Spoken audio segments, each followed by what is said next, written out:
Assalamualaikum warahmatullahi wabarakatuh. Apa kabar adik-adik semuanya dimanapun adik-adik berada saat ini?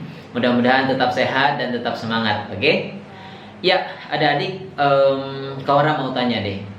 Siapa di sini yang punya idola dalam hidupnya? Pasti punya kan? Nah, ketika kita punya idola, itu pasti kita kepoin bagaimana hidupnya dia. Kita cari media sosialnya, kemudian kita likes, comment, share bahkan gitu ya. Yang bahkan mungkin nggak ada hubungannya dengan kita, tapi kita senang aja tuh. Kenapa? Karena dia idola kita. Bahkan sampai gaya hidupnya kita tiru. Bahkan makannya apa aja tuh, akan kita juga pingin mencoba makanannya si idola itu. Segitunya teman-teman ketika kita mengidolakan seseorang, sampai-sampai cara hidupnya pun kita tiru. Nah, persoalannya adalah yang wajib kita tiru adalah Rasulullah SAW. Kenapa? Karena kalau kita idola di luar Rasulullah, belum tentu mengantarkan kita ke surga, teman-teman. Tapi kalau meniru Rasulullah, sudah otomatis ketika kita mengikuti bagaimana cara hidup, ini cara hidupnya insya Allah yang menyampaikan kita ke surga insya Allah. Pertanyaan dari Kawandra, sekarang kita berapa kali tuh kepo hidupnya Rasul? Dalam 1 bulan ini, berapa banyak tuh kita baca sirah Rasulullah? Berapa banyak tontonan di YouTube kita yang kita buka itu adalah perjalanan Rasulullah? Alhamdulillah, mungkin ada banyak adik-adik yang berusaha terus mengenal Rasulullah, tapi yang masih jarang kepoin Rasulullah, kawan ajak nih supaya kita kepo idola yang sesungguhnya, yaitu Rasulullah. Nah, adik-adik tadi melakukan aktivitas juga tuh di rumah, bantuin orang tua, bantuin mama, bunda, umi, atau mungkin ikutan dengan adik, kakak, sama papa misalnya ya, masak bareng-bareng. Nah, di sini adik-adikku semuanya, kita perlu melatih bagaimana sopan santun kepada orang tua, ataupun minta adik untuk ngelakuin sesuatu, bagaimana kita juga punya sikap yang baik, yang santun, sebagaimana Rasulullah SAW.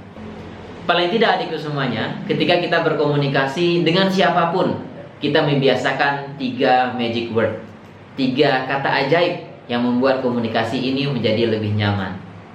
Yang pertama adalah kata maaf, yang kedua adalah kata tolong, kemudian yang ketiga adalah terima kasih.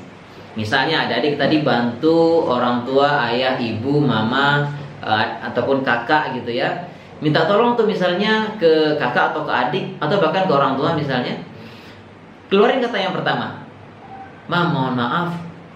Nah, pertama, "Tolong ambilin pisau dong." Nah, tolongnya keluar. Kemudian begitu mama udah ngasih pisau ke kita, kita ambil, bilang apa yang terakhir? Terima kasih. Terima kasih ya ma udah ngasih pisau ke aku. Gitu. Nah, adikku semuanya, itu ketika kita membantu orang tua dan ketika persiapan tadi berbuka puasa. Nah, selanjutnya adalah bagaimana kemudian akhlaknya Rasul kita praktekkan ketika kita berbuka puasa. Ketika hidangan sudah tersedia, maka adikku semuanya sebelum menyantap hidangan itu kita berdoa terlebih dahulu. Ya, tentu adik-adik semua sudah hafal doa sebelum menikmati hidangan. Kemudian menikmatinya juga ada adabnya juga. Misalnya menggunakan tangan kanan, harus duduk, lalu tidak boleh ditiup, gitu ya. Dan banyak adab yang lain yang Rasulullah contohkan kepada kita. Nah, adik-adikku semuanya, yuk kepoin bagaimana cara makannya Rasul. Bagaimana adab ketika Rasulullah SAW menikmati hidangan. Ini hanya satu contoh aktivitas saja, tapi di lain itu, adik-adikku semuanya, kita semuanya termasuk Kawandra juga harus kepoin sehabis-habisnya dan tiru sehabis-habisnya bagaimana cara hidupnya Rasulullah. Semoga dengan aktivitas tadi sederhana, tapi mudah-mudahan mengingatkan kita bahwa hal kecil aja Rasulullah contohin, apalagi hal yang lebih besar lagi. Bagaimana cara beribadah, sopan santun kepada orang tua, kepada tetangga, dan seterusnya. Pasti Rasulullah sudah contohkan jauh sebelum kita lahir ke atas dunia ini. Maka adikku semuanya, sudah ada role model, sudah ada idola. Tugas kita yang berikutnya adalah menirunya, mempraktekannya, dan menyampaikannya kepada orang-orang yang belum tahu. Terima kasih adik-adikku semuanya. Sampai jumpa di hari esok, di keseruan yang lebih asik lagi dan pembelajaran yang lebih menyenangkan lagi. Tetap jaga kesehatan dan tetap semangat. Terima kasih. Assalamualaikum warahmatullahi wabarakatuh.